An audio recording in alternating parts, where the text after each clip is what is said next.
Hi everyone, I'm Mark Sievers, and today I'm showing you my favorite ways of preparing sage for recipes. So sage is one of those fresh herbs that every time I smell it, I think, why don't I use this more? But it's very distinctive, especially around Thanksgiving. Sage and cornbread stuffing, anyone? Let me give you a little close-up on sage. Sage is, I think, the prettiest herb out there.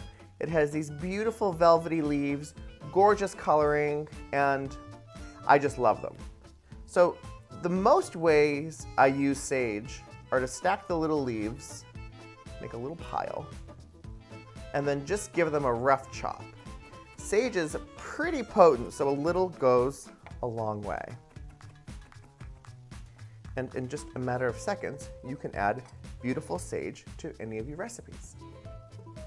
Like this video, subscribe to my channel. Let's be friends, come on.